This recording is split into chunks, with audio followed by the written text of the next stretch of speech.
Hello, and welcome back to Mount and Blade 2 Bannerlord.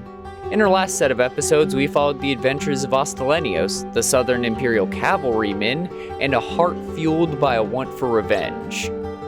But in Calradia, there are many stories of lords and ladies, and many more of the soldiers that serve them and the factions themselves. Today, we move to the other side of the continent, finding ourselves following a man named Grigor von Koch.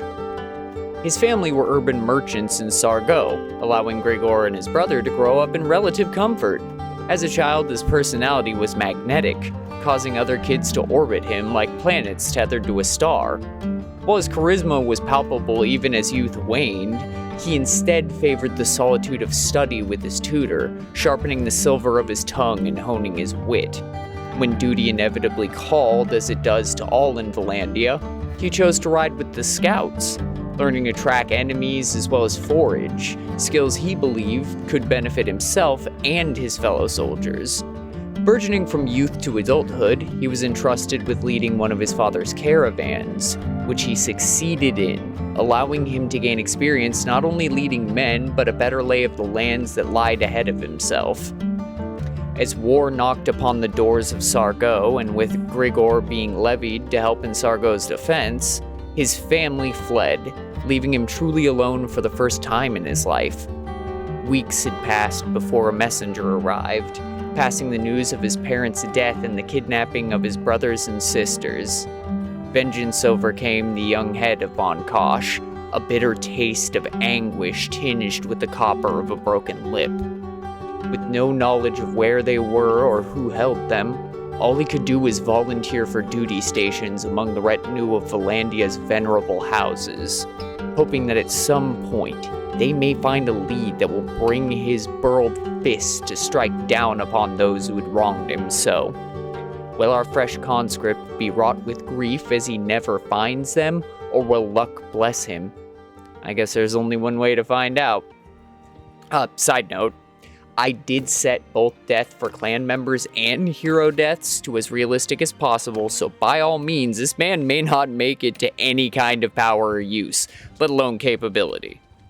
But I digress.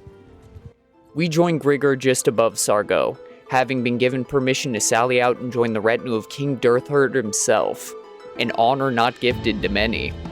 He was accepted by his liege and given the standard equipment of any conscript. As conscripts are basically just levied peasants, it wasn't anything amazing, just an old akiton, some boots, a woolen cap, a hood, a sword, and a simple shield. But these tools were more than enough to start the Wehrmacht within Grigor's heart. Also, I didn't realize how heavyset he actually was until this moment, which I found hilarious because the other soldiers had beautifully form-fitted gear, and then we have Grigor, fat and out of shape. But anyways, Vlandia was at war with the Sturgians, basically an amalgam of differing Vikings all fused into one superpower, making this about as realistic as this game gets. So Grigor expected to be heading northward to help with the war effort on the front lines. This was not the case, however, as his king had received a letter of deserters extorting the village of Talivel. Deserting was one thing to Grigor, he understood breaking under pressure. But turning your blade upon your own people was a rejection of all honor that boiled his blood, fueled by his own desire for vengeance. This became evident when, even with garbage equipment, a lack of experience, and skills that were rivaled by most 14-year-olds who watched Sword Art Online, he still managed to fell one of the enemies.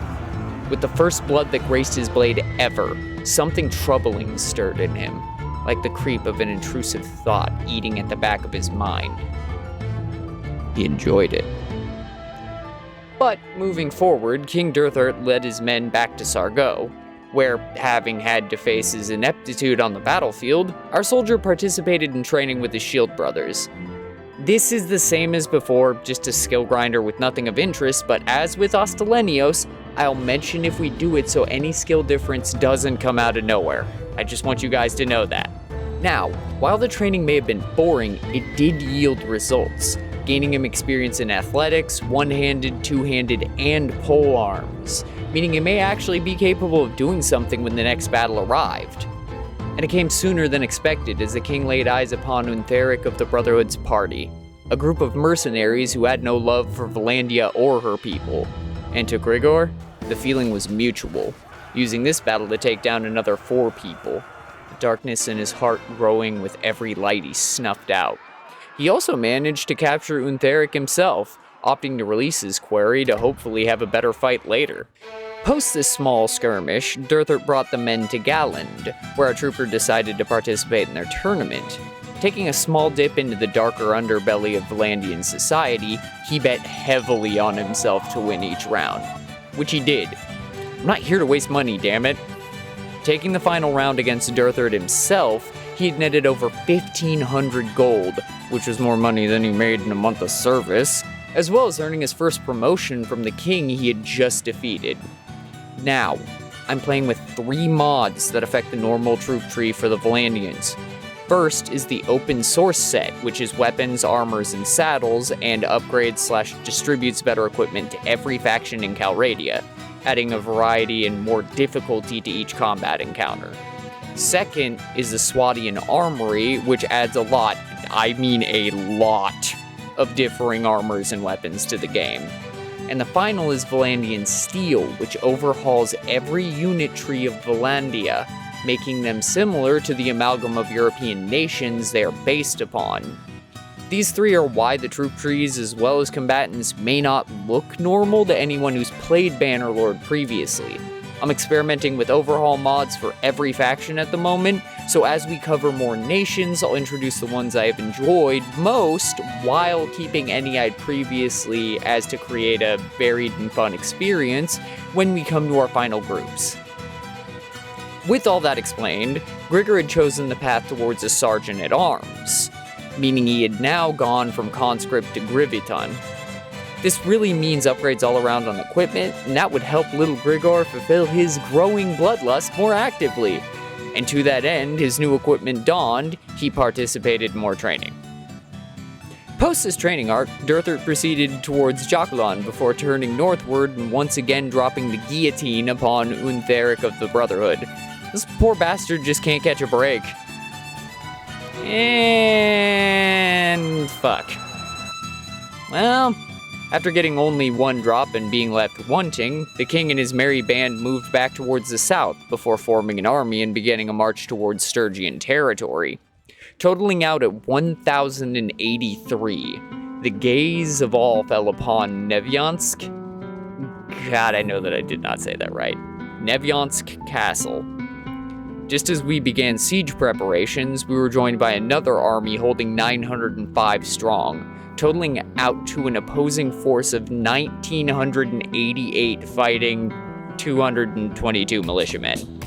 So, yeah. This siege netted Grigor another 9, emboldening him further and empowering the looming shadow grasping at his heart. Ignoring the yearning for more, Grigor rejoined the main force to make an offensive towards a Sturgian army that was hoping to hit our weakened forces. However, during the march towards this army, which was now in an absolute panic as it sprinted away from both the Vlandian forces, the Western Empire made a power play. I don't know why, but I had a sneaking suspicion this would work out horribly. For them. But setting that fight to the back burner, we'd finally caught up with the Sturgians, a force of 581 facing off with 1,688. About 3-to-1 odds. They lost. With another 8 to his name and a lord under his watchful gaze, Grigor was once again promoted, moving him from Griviton to swordsman, meaning once again he had better gear to work with. Really, each promotion boils down to you acquiring better gear and having access to better gear, but it doesn't actually increase your skills. Those you have to work for on your own. So if you don't have the skills to match up with the gear, it doesn't really matter. Once the Sturgian offensive had been laid to waste, our armies turned attention towards the Imperials, immediately sending orders to march for Granitor Castle, which was one of 2 Imperial castles that lay due east of Grigor's hometown of Sargo. He wished to take Thractoria Castle first, to alleviate the pressure right next door, but that wasn't really the truth. He honestly relished the opportunity to paint more of the earth red, knowing that though he may plant no trees, the many laid to rest on the fields of battle would nurture the trees whose shade he would never know. Anyways, as the twinned armies made camp before Granitor, they were shadowed by a pair of imperial armies, one of which was led by Emperor Garros himself. Our young Vlandian looked forward to seeing a clash between the Emperor and his king, knowing both were battle-hardened and well-educated in the ways of war. But before the opportunity arose, the siege must be made. With a meager 8-1 numbers advantage, the siege was over incredibly fast, but sadly, Grigor was not allowed to participate. Post-siege, Grigor was in no state to fight. Thankfully, the Imperials left our men to stand upon their newly gained territory, a testament to the spirit of Vlandia and a thorn within the once proud and unreproachable Imperial lands. So, Grigor needs time to heal.